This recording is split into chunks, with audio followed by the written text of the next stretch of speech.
What is graft and corruption?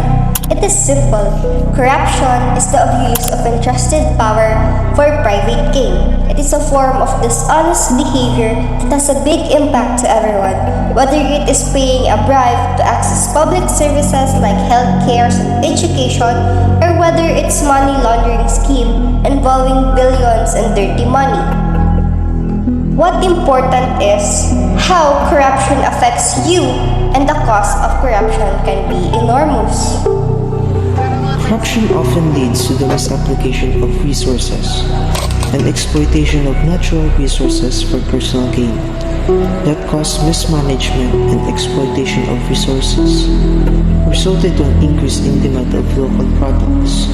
It affects the country's people who also experience low wage for workers that causes them to work multiple jobs to meet their daily expenses. Graft and corruption create a vicious cycle that exacerbates economic efficiencies. Have a luxurious life, people in the country continues to suffer poverty. Many poor people never have the opportunity to study due to poverty, which the government should have supported. To be able to have a decent and regular job, but due to corruption, it reduces the access to education. It also creates a low-quality learning environment, where poor suffer the most and undermines our collective welfare.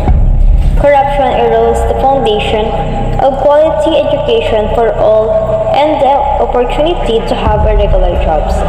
Graft and corruption pose significant challenges to providing quality education for the poor, exacerbating existing inequalities and hindering efforts to promote social mobility and economic development.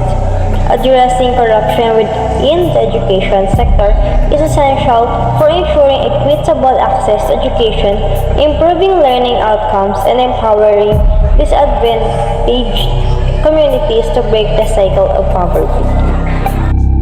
When corruption pervades the justice system, people can no longer count and judge to do their jobs, because money can buy justice for rich people.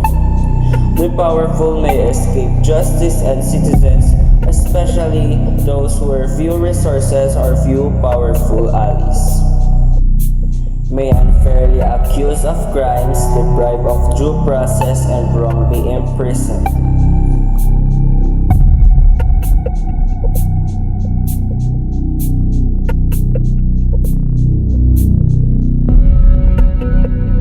Corruption cannot only happen in politics, it can also happen in different workplaces. This reason caused for some Filipinos to work abroad. Due to the low wage for worker and the benefits, they choose to leave their country behind and make a sacrifice for their family to have better life. Corruption may seem unsolvable, but it can be possible.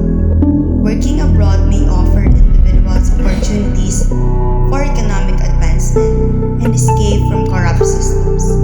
It also reflects the broader societal impacts of graft and corruption on economic opportunities, governance, and social trust within their home countries.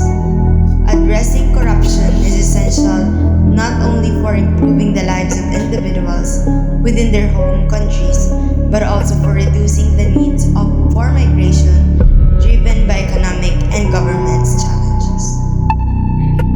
Graft and corruption greatly affect the society in different terms. It has been normalized in many countries, but corrupt should not be tolerated for their wrongdoing and must remove from their position. To solve corruption that causes Filipino citizens to suffer, they must be united to elect the righteous, responsible, honest, and trustworthy leader for the country. And they must have the share similar goals to help for the growth of our country that will soon experience of the Philippines.